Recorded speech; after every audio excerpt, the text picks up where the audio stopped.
Thomas Green here with Ethical Marketing Service. Today on the podcast, we have Dom Einhorn. Welcome, Dom. Thanks for having me, Tom. Good meeting you. No problem. Would you like to start by telling the audience a bit about yourself and what you do? Sure. Thank you for the opportunity. I was born and raised in France, spent the better part of the last quarter century in the US between 1993 and 1998, initially as a startup entrepreneur, and in more recent years as an angel investor. In March of 2018, I moved back to France to launch UNIQORN, which is an incubator-accelerator for technology startups. Okay. And for those that don't know, can you tell people what an incubator is? Sure. As its name indicates, typically when you think of incubator without knowing what it is, you've probably seen them in hospitals when premature babies come out of the mother's womb. They're usually put into a warm and comforting place, allowing them to mature slightly before being taken home. That is exactly what we're doing with young startups. In essence, we're babysitting them through the early process of gaining ground, gaining traction. Incubation in particular, as far as we're concerned, we're taking more of a US approach to incubation versus a Western European one. What I mean by that is that we typically start working with companies that have at least a proof of concept, may have a handful of clients.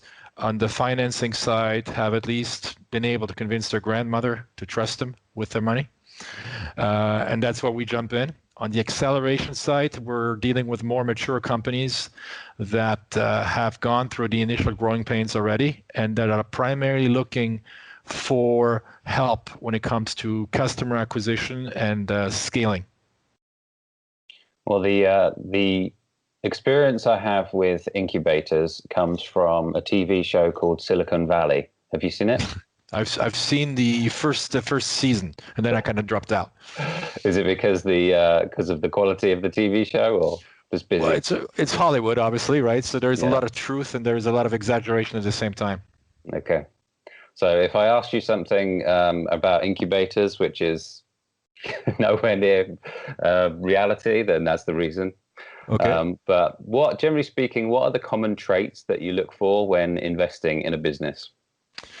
I think we take a very much in the early stages a common sense approach, which is being adopted by many investors, including ourselves, because in every single case, I tend to come in personally as at least a co-investor for every startup that we decide to bring on board. In most cases, I'm also the first check writer. So what I'm looking for specifically, first and foremost, is passion. Clearly, product market fit, as everybody else would. I'm looking at, being a former somewhat a military guy myself, an element of discipline, of resiliency, which you can denote very, very quickly with the right type of entrepreneurs. In other words, if you are unable to fail, don't try to venture into becoming a startup entrepreneur in the technology field, because you will fail. The idea is to fail as quickly as possible and fail as cheaply as possible. And then I'm also looking at the team. I'm not a big fan of solo founders. What I mean by that is that while they may be absolutely brilliant, sometimes their brilliancy is not necessarily a gauge for future success. And I want to see that they have actually at least gone through the thought process of surrounding themselves with like-minded people, with people that can be complementary to themselves, because ultimately, if they are successful, they will need to scale and they will have no other option but to scale. And for that, they need a team. I just had a conversation on scaling, actually, and about the stages of scaling. So you would look for perhaps a team or someone who's thought about putting processes in place. Is that right? Without a doubt. So, obviously early workflow is what we're looking forward as well. At least if you haven't scaled yet, if you haven't begun to scale yet, at least show us that you've gone through the mental process of analyzing what that will mean. So if you deliver us a pro forma financials, which are also a requirement, show us that they're not picked out of thin air, but that you've actually, thought them through at every level, specifically on the human level. So, if you're scaling, what we often see, for example, is you see the revenue lines scaling very, very rapidly. And then there's somewhat being a disconnect in the pro forma financials between those revenue lines and the expense lines. And that's usually a red flag. It's interesting that you said that you were in the military. I'm not sure if you've noticed on the internet, but there's a lot of people who maybe have taken some of those principles and applied them to business, and it's becoming more mainstream, if you like. Have you used, or do you still use, some military principles in what you do day to day? I'd say, obviously, like most people, I've read The Art of War, but that's not really what I'm referring to. I'm mostly referring to just some character traits like resiliency, like discipline, the ability to get up at 4:15 in the morning if need be, and to get to bed at 1:30 in the morning if you have to. If you intend to become an entrepreneur, don't think you're going to be working a 9-to-5 job. Yeah. Have you seen any Jocko yet, or Jocko Willink or David Goggins? Have you seen any of those two yet?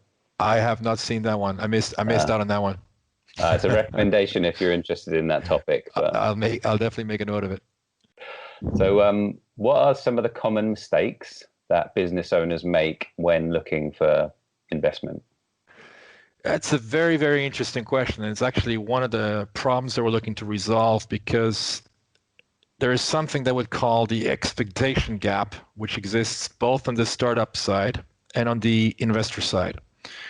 You have very often what I call startups pitching on AM and investors listening to FM, or vice versa. So it's a gap that's profound, where either party tends to expect something from the other side they're not necessarily getting. And it's a gap that we're looking to resolve as quickly as possible. So a few examples. So if I come in as an investor, because I still tend to wear both hats, but mostly the angel investor hat these days. In my earlier years, most definitely the startup entrepreneur looking for funding. And I'm missing a key piece of information as an investor. Sometimes the young startup entrepreneur may not be able to give that to me, at least not within a reasonable period of time. That becomes a red flag, and I tend to shy away, thinking that either they're too slow or that they're ultimately not going to be able to give me this key piece of information that I'm looking for. So another major mistake that I see on the startup side is the ability or the propensity of overstating, of being too optimistic in their financials. In other words, one very common mistake is they size up a market by calculating the total market value, and then arbitrarily out of thin air picking up a number saying that within the next 5 years we intend to grab a 5% market share. And that number, again, picked out of thin air, doesn't correlate to anything that I'm seeing in the business model. There is no early traction that seems to be indicative of them being able to successfully reach a 1% market share, let alone 5. So they tend to overstate, tend to be overconfident. Now, obviously, you have to be a salesperson, to a certain degree. But at the same time, if you make such a bold statement, you better be sure that you will need to justify it in front of an astute investor. Otherwise, he will send you packing and send you out the door. Yeah, almost like naivety, right? Yeah, it's naive. It's overconfidence, and overconfidence in this space doesn't go too far. As an investor today, if one of the first character traits I'm looking for is authenticity, humility, authenticity. They usually go hand in hand.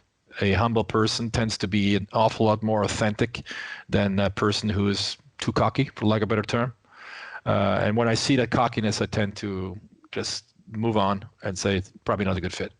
I know there is some advantages to being there early as an investor if it's in the tech space, but it's, I would say, counterintuitive if you're also looking for someone who's maybe got some experience or got some years behind them. How do you weigh that up as an investor?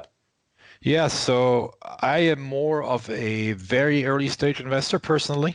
That certainly doesn't fit everyone, which I completely understand. So we typically are only coming in at the seed level or right around the seed level.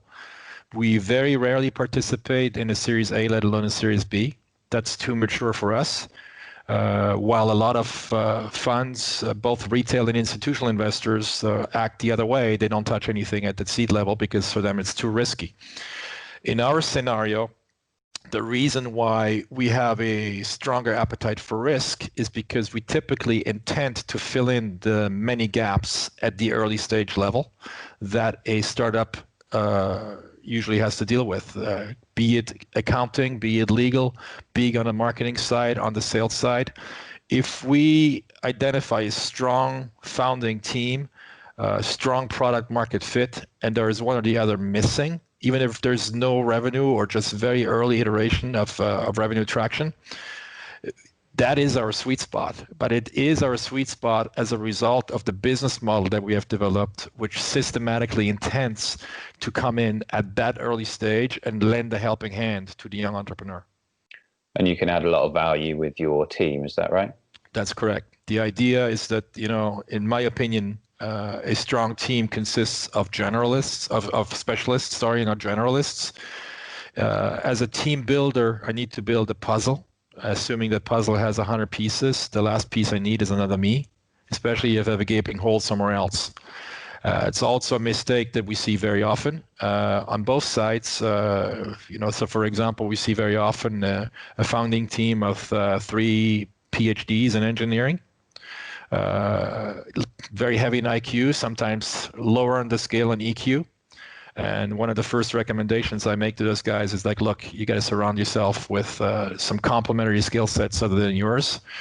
And vice versa, I see a lot of what I call rah-rah teams, marketing and sales guys that are light on the engineering side or on the product side, and they need to do the opposite. Okay. And I know your business model, or at least part of your business model, is relocating businesses to France. Presumably that's on hold during COVID, but what percentage of businesses relocate to France who you've invested in, for example? It certainly is a minority, and that is due to a number of factors. As you probably know, France is extremely good at communicating very badly. So there are a number of very, very strong incentives in place in France since Macron became president. The Macron administration, for example, was at the forefront of really promoting the French tech label, which provides very strong incentives to both domestic and international startups and investors for relocation within a French tech region. We are one of them. We are in the Dordogne department in the southwest of France, a small town called Sala, medieval town of 9,000 souls in the winter and 3 million in the summer. A very strong tourist attraction, the 7th most visited town in France. And we see that as a plus because pre-COVID, you mentioned COVID. In fact, COVID has accelerated the transitional pace that we had seen very early on, starting in early 2018. Myself, I relocated out of pure, I would say almost need, because I spent 25 years in Los Angeles, sometimes commuting 6 hours a day, dealing with smog, dealing with noise, dealing with all of the encumbrances of a large city. And one would think that in the age of a mature internet, you should be able to do your job and work properly pretty much out of everywhere. Even more, more so today than 5 years ago, with ubiquitous broadband, the ease of access to talent pretty much anywhere.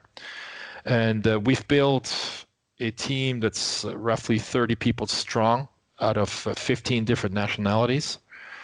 I myself traveled a lot prior to relocating to France, and I've basically invited the smartest people that I've met around the world, teams that I've had from Panama, from Argentina, from the Philippines, from Vietnam, from Great Britain, et cetera, and invited them to this location, and they took the opportunity with open hands, with open arms. In terms of Market share, we basically, or market size, what we discovered early on, and we're primarily relying on Google searches here, so it's by no means scientific data, but the number of searches for business relocation away from big cities to smaller ones is skyrocketing. COVID has been a major driver behind that, obviously, but the volume of searches was already very high prior to COVID. And we're seeing it on a daily basis. We're getting approached by 25 to 30 startups a day on LinkedIn alone, looking for what it is that we have to offer. And we're also attracting more and more investors, in particular angel investors, asking us how they can become involved with what we're doing here.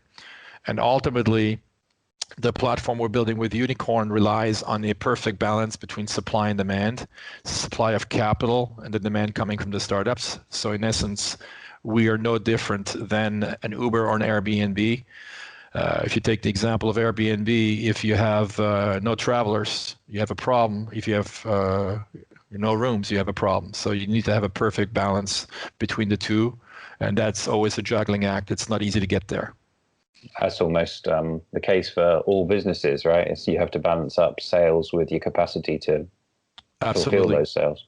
Absolutely. In our case, I think it's slightly more pronounced because most startups, early stage startups, they need funding. So unless you're able to provide that type of funding, you're not going to give them a reason that's compelling enough to make a move, for example, from New York City to Sala, France.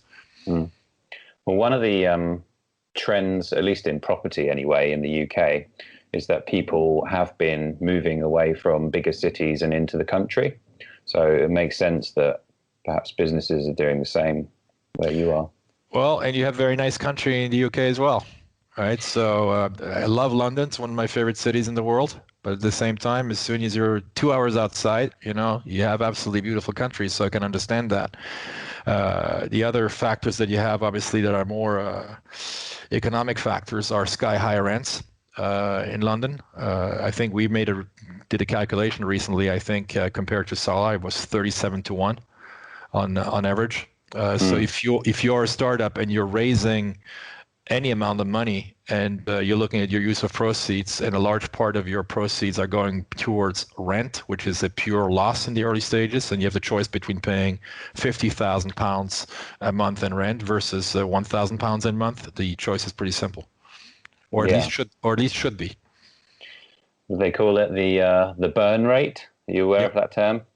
Burn rate goes up when you're paying 50,000 a month. Well, rent. Right. I mean, the burn rate is basically everything that you will be paying as a startup business, assuming not a dime comes in revenue. Mm. So, do you have some success stories as an investor? So I have a number of them, but I would try to probably discuss one of them in particular because the very first company, which I can't name because of a silent period, that we incubated here at UNIQORN is in the augmented reality, virtual reality space. We started incubating them 10 months ago. And despite COVID, and clearly, obviously, technologies like augmented reality, virtual reality are booming during times like these, we are actually bringing it to market, to the public markets. The company will trade publicly in February next month in Canada and in Germany. So our very first company from incubation to public market listing within 10 months during COVID. Wow. Well, you mentioned virtual reality, which is actually one of my questions. And what would you say? I mean, you don't have to be specific about that one in particular, but what would you say are some of the most interesting virtual reality projects at the moment? I would certainly say as a result of COVID and as a result of people not having any other alternative but virtual or augmented reality, edtech, educational technologies, by and large. Probably closely followed by medtech, medical technologies and health technologies. Where I think we're going to see absolutely dramatic improvements, massive funding also as a result of COVID going into these spaces, including government funding. Obviously, if the kids can't go to school, we all have a problem. right? As parents, as educators, as politicians, as central governments. And to the same token, in the health space, we're seeing the health space being massively disrupted by all sorts of new technologies, platforms, apps, etc., that allow us to measure anything from blood sugar control to heart rates. Some of them are the fringe of health tech and fitness tech, because most fitness trackers also allow you to measure instantaneously, live, 24/7, certain health values. Those are definitely on the forefront of being massively disrupted by AR/VR. Last but not least, I'd say culture. Museums being closed, movie theaters being closed in most countries.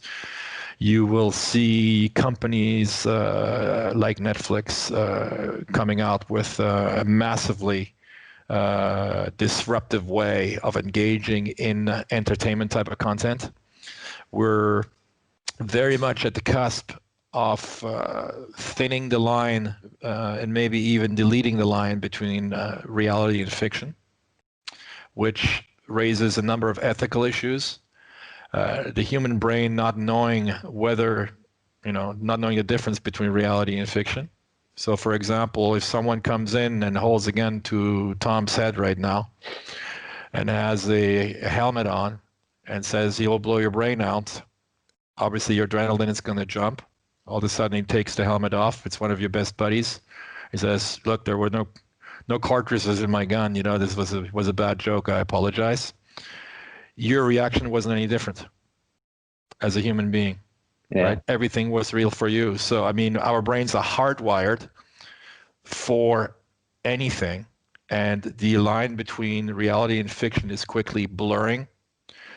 The reason why we can watch the same actor in a movie represent multiple characters across different movies and still believe in the storyline and not take a step back and say, in hindsight, this can't be right because Matt Damon was playing this guy last week or yesterday, now he's playing this guy. He's a priest today, he's a killer the next day, right?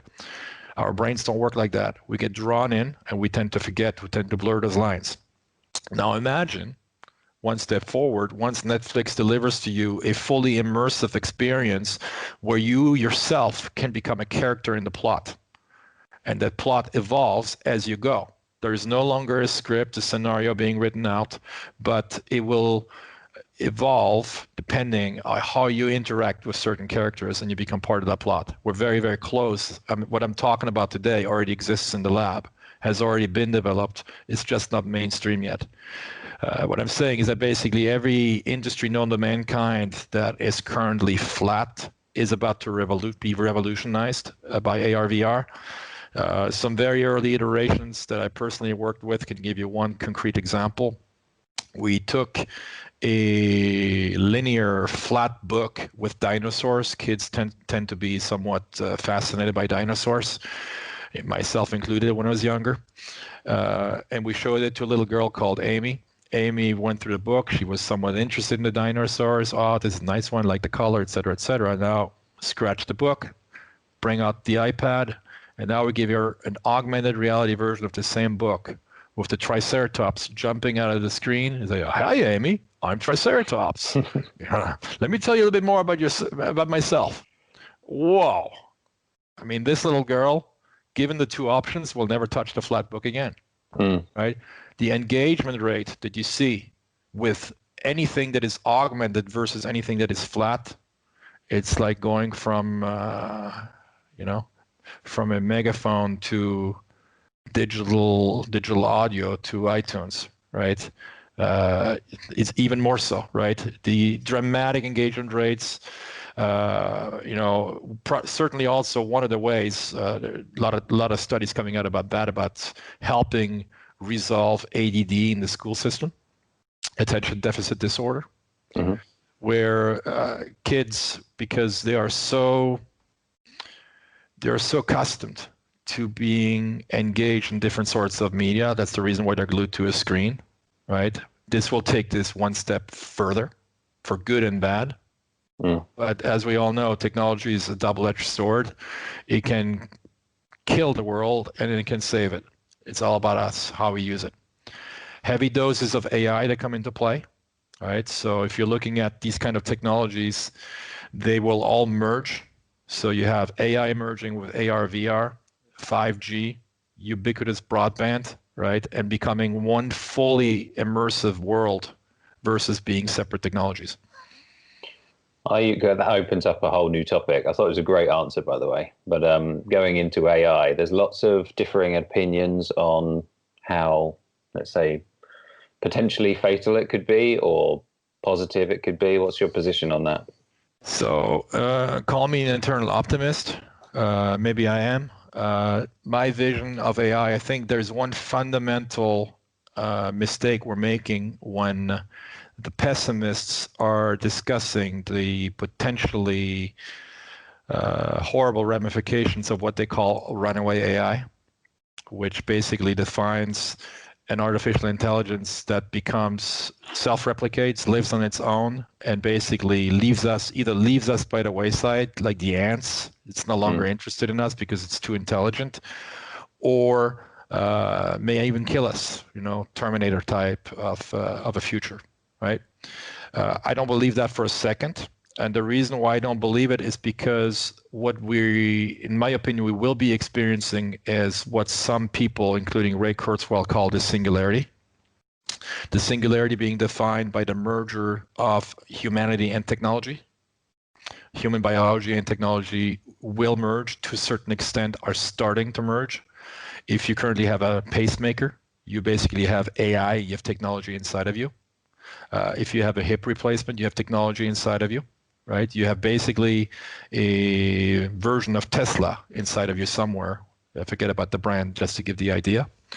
And as a result of the two merging, there is no runaway AI. We will become one with technology, and that is what we call the singularity, which according to people like Ray Kurzweil will happen sometime between 2030 and 2035. Interesting. So don't be afraid of AI, because you will be AI. You will be AI, and some people will opt out. Clearly, a lot of you may have heard of Neuralink, Elon Musk's new project, which basically hooks up your brain, your frontal neocortex to the cloud. You will have the option of saying yes or no. Clearly, right? But the key question, which is an ethical one, a philosophical one, a political one, that we all will have to ask ourselves in the very near future is yes or no. Do I accept being enhanced, or do I refuse that enhancement, knowing that when you refuse, there will be a second class of citizens, call them the couch potatoes, who will be left behind, while on one side you will have superhumans.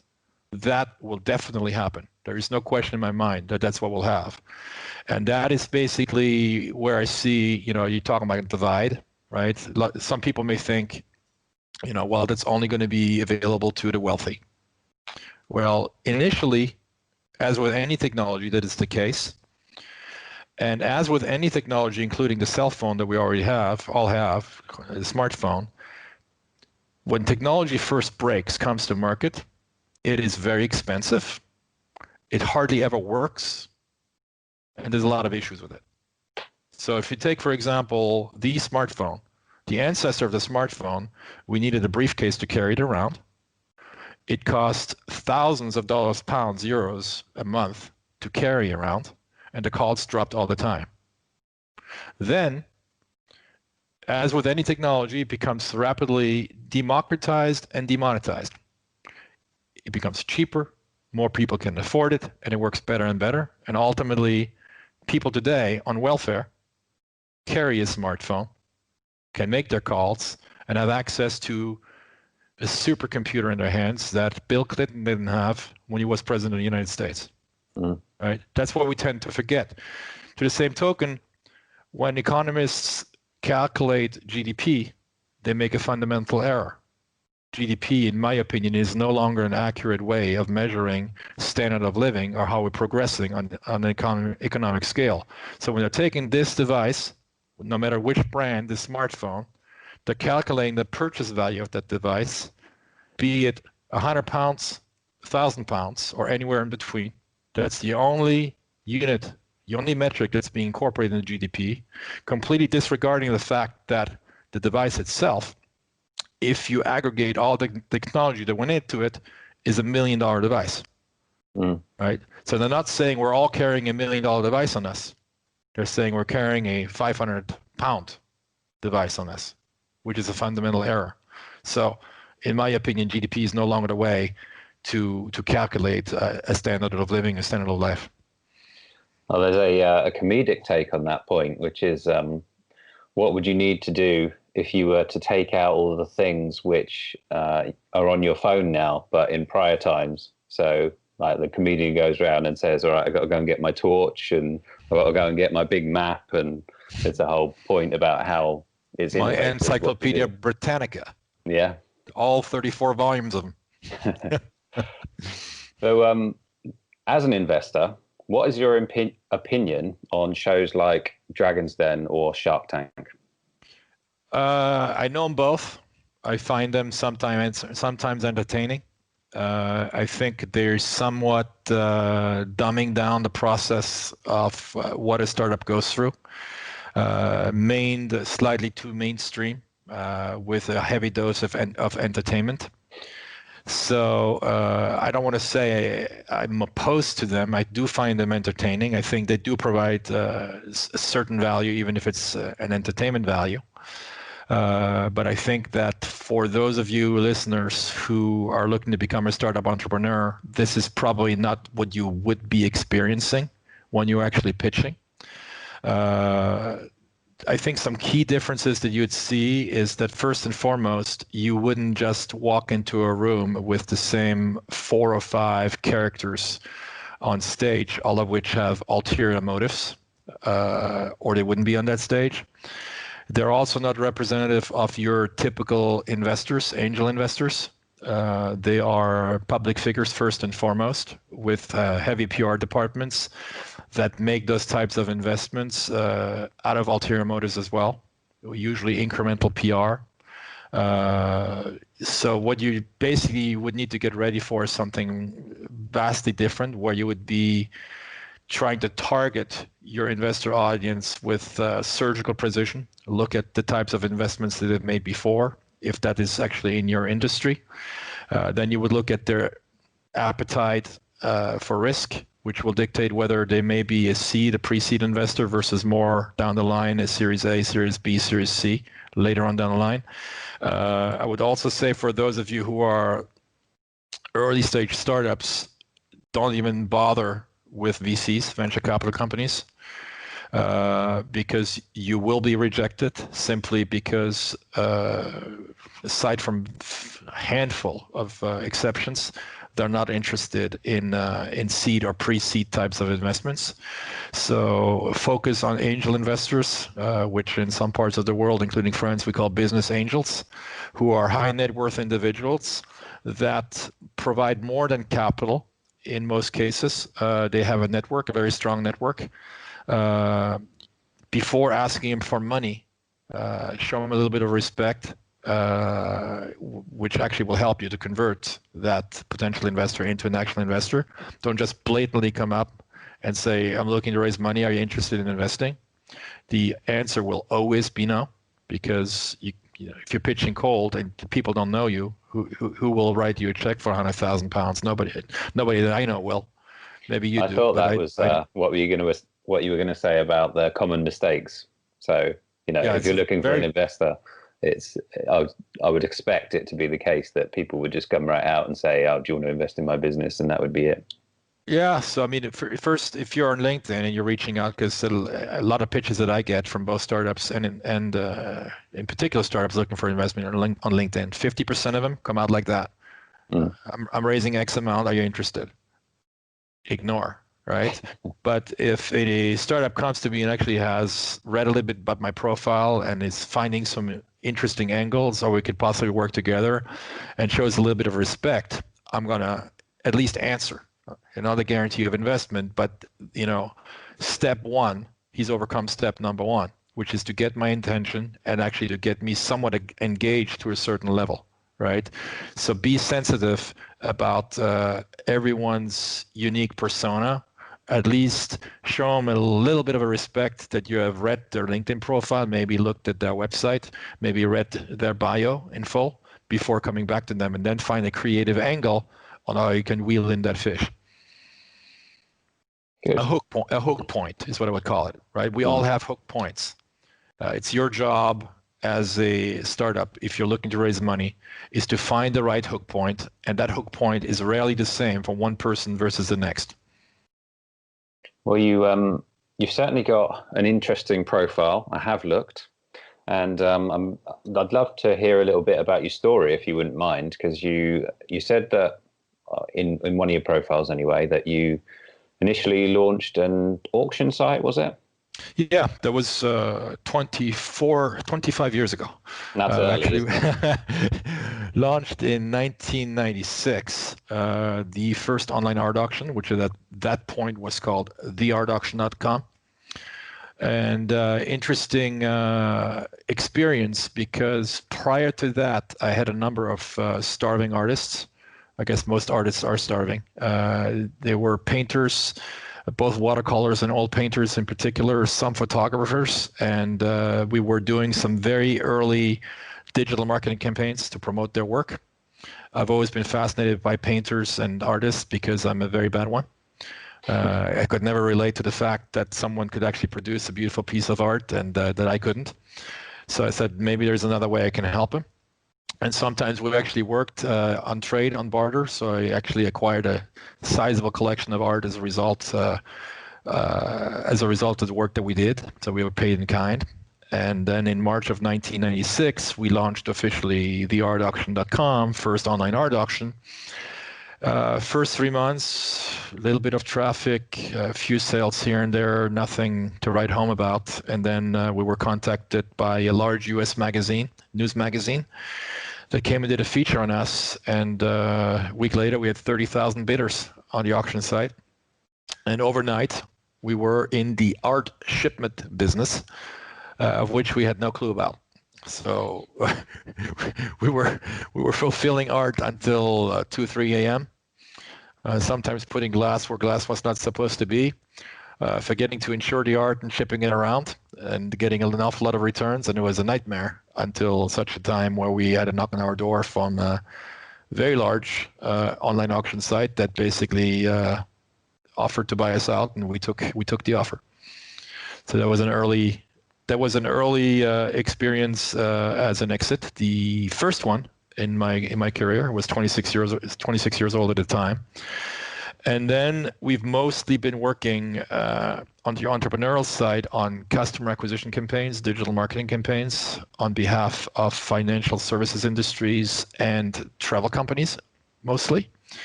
So in the late 90s, we had virtually every major travel brand as a client, figuring out ways on how to acquire new clients, new methodologies.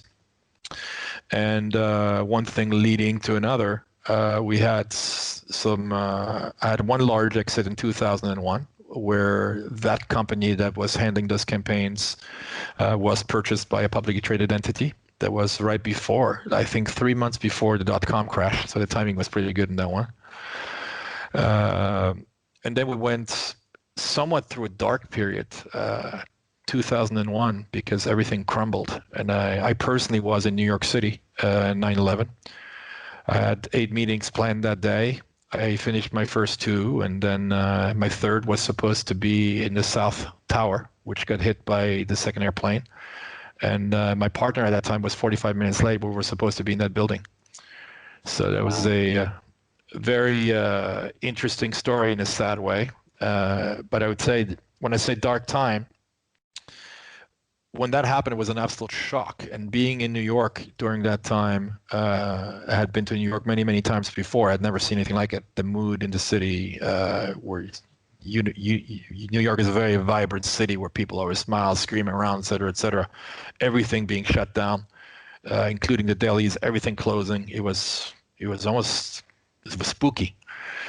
And we had a very hard time. If I hadn't sold my company previously, I don't see how I would have been able to make ends meet, because businesses shut down. Everybody basically pulled in their spending, in particular digital ad spending at that time. post the dot-com crash. And I looked at that as a vaccine for later on in life. It was so painful that I told myself that, I'm going to make it through this no matter what.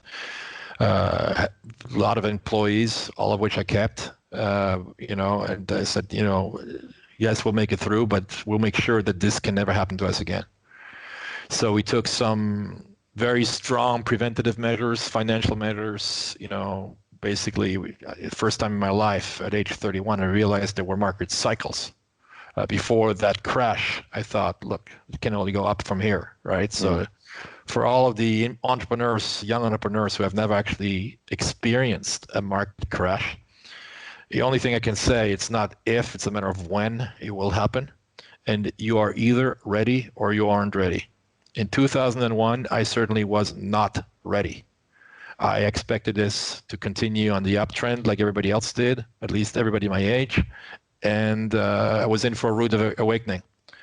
However, on the brighter side, the second downturn we had was in 2008, and we barely felt it as a result of taking those preventive measures of saying, look, we know it's going to happen again. We want to make sure that, yes, it will affect us like everybody else, but we will be ready to withstand what's happening until it is over. That's exactly what happened. And today, during COVID, very much a similar thing, where we built, obviously, over the years, a small treasure chest to be able to withstand pretty much anything. And in the first 2 months during COVID, I didn't hear from anyone. Right, the phones would stop ringing, no more emails coming in, no more leads coming in from anywhere.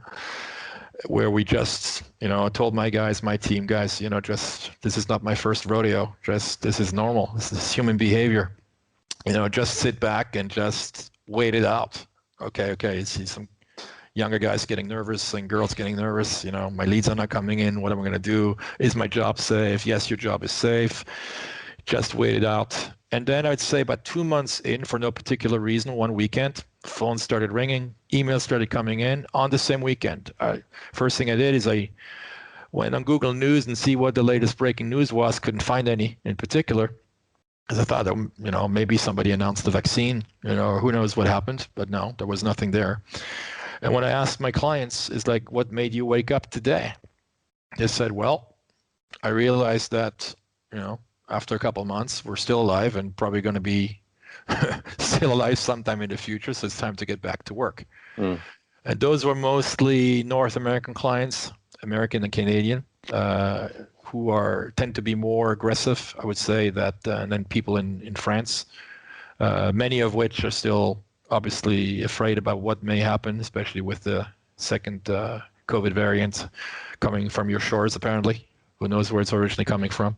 That's all you see in the news today. But I told everybody, shut the news down and, wear your mask when you're in public. Use the hand sanitizer downstairs, and you can go back to work, right? So, like most, going back to startups and what makes a startup successful, if you look at the history of startups, it's always been during those downtimes, during tough times, that the smartest people have come forward with real solutions to real problems. Every time that times are plentiful, and I'm looking back right now at probably 1999, 2000, we've probably all heard the saying, party like it's 1999. I was in some of those parties, very, very lavish parties, and you were wondering what we were celebrating, right? .com companies with large investment money flowing in, the first thing they would do is throw a big party. It's nice, you can go have a party, but I didn't know what for. So what we're seeing now is we're seeing startups, some of which we're working with in particular as well, that instead of working on vanity projects, right, like building another social network for who knows what, right, are actually trying to solve real problems, such as onshoring of certain production projects, 3D printing, so we don't have to import products out of China, for example. You can print them right on, travel technologies, new travel technologies, including AR and VR enhanced travel products, because we're in no position to travel as freely as we did before, et cetera, et cetera, et cetera. On every single level, we're seeing a massive disruption by way of technology that I don't think we would have seen if COVID hadn't happened. You mentioned in 2008 you put some preventative measures in. Can you tell me? Can you share in general what they are? Yeah, actually, very simply, it was primarily on the accounting side, on the finance side. So, we typically set aside certain budgets for R&D, like most companies do, research and development, reinvestment into certain initiatives, including new initiatives, what we call moonshots, things that may never happen, but we're going to invest a little bit of money just trying it out, knowing that in all likelihood we will fail, but in the very unlikely event where we don't fail, that moonshot may actually happen. And we try to basically, we just reallocated some of those dollars into a piggy bank for a rainy day, for lack of a better term, right? So reined in a little bit on the aggressiveness, I'd say, and basically reallocated some of those funds instead of reinvesting them into projects, just setting them by the side, almost like an insurance program.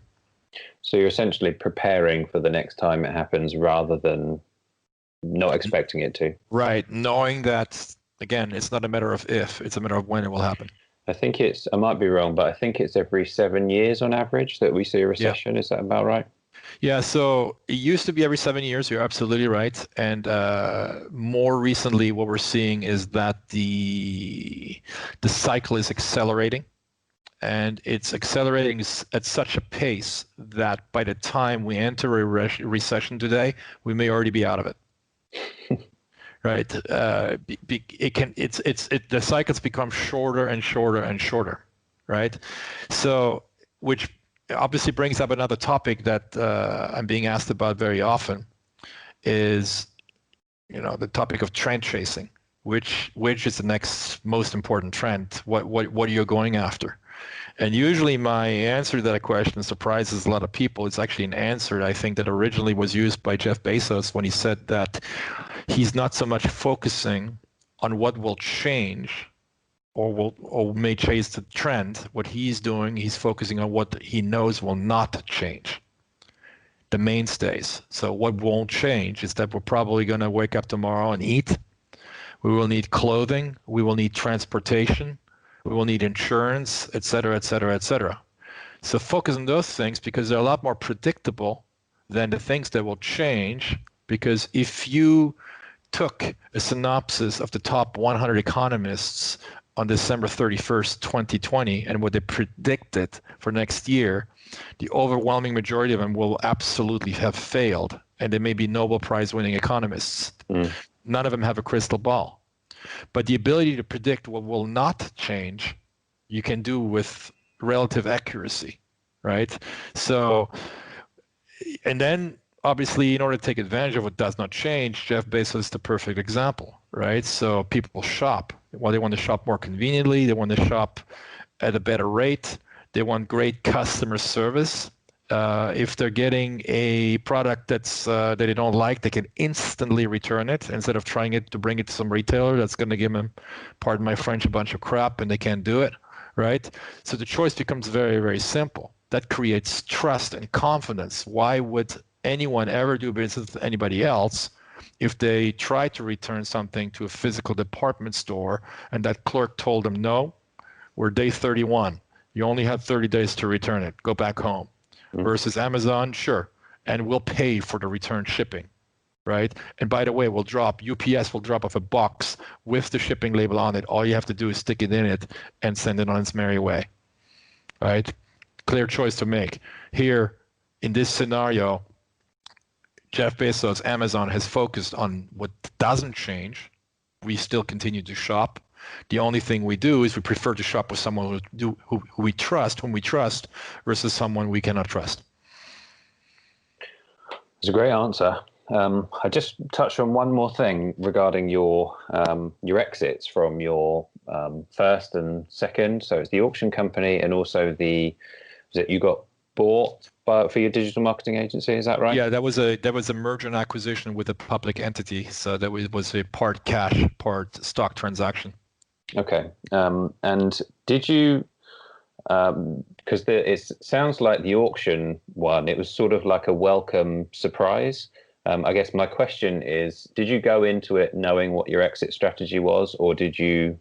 I had no idea on the first Okay. one. No idea.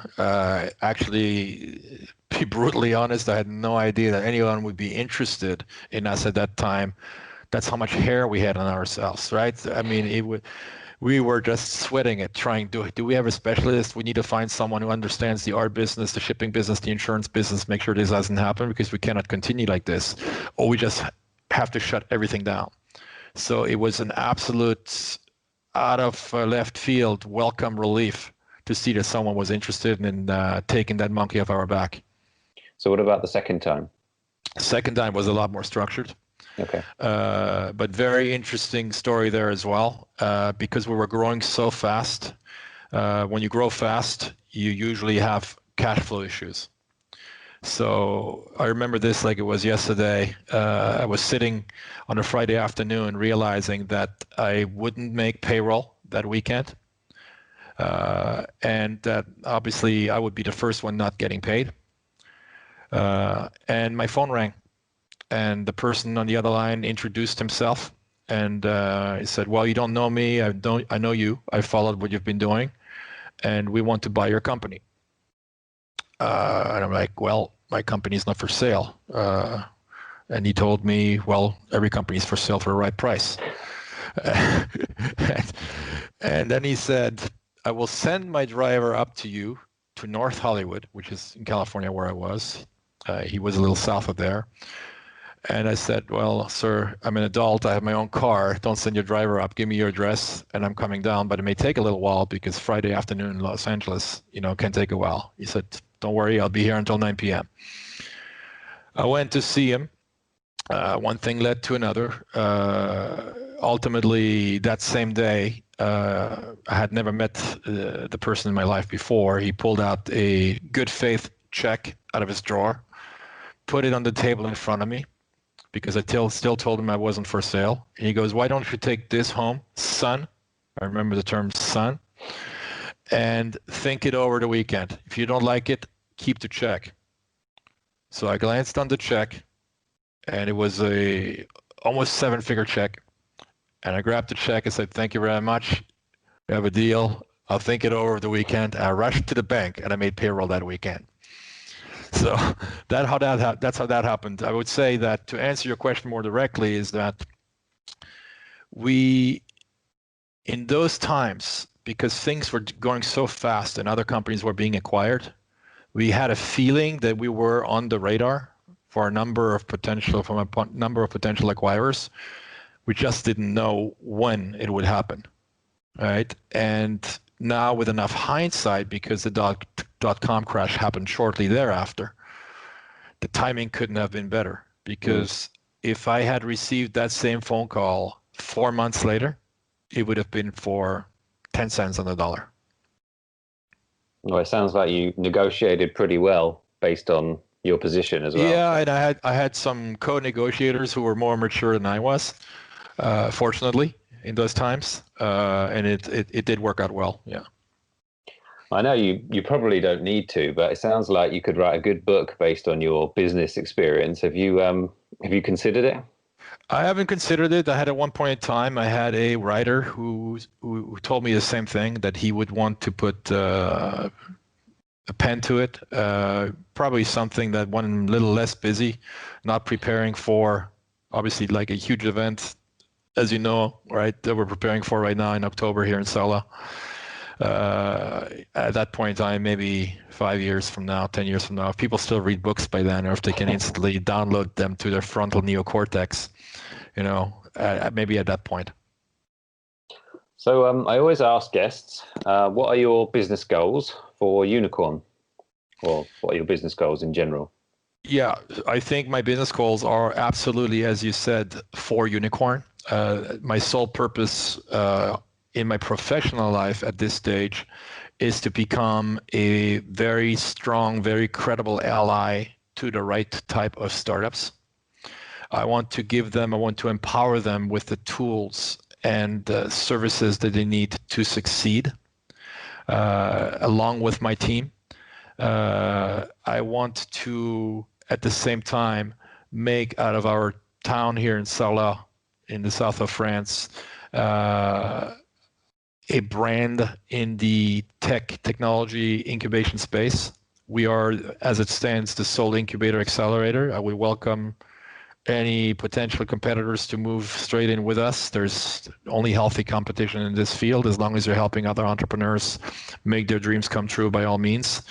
And we also intend to be a magnet for foreign investors in particular to get a taste for the French tech ecosystem and for the benefit that it provides. Well, your story is fascinating, and I'm sure you'll do great things with UNIQORN.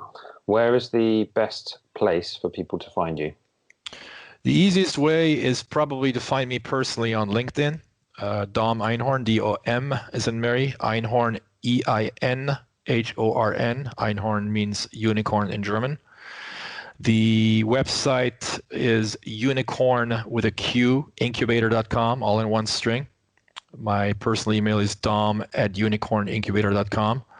And then last but not least, for those of you who are interested in visiting us, the perfect time to do so would be 1, 2, 3 of October of 2021, when we're hosting the Startup Supercup, which is an event where startups meet capital, which will bring together roughly 1,000 investors, angel investors and funds, 100 media outlets, and 100 plus exhibiting startups.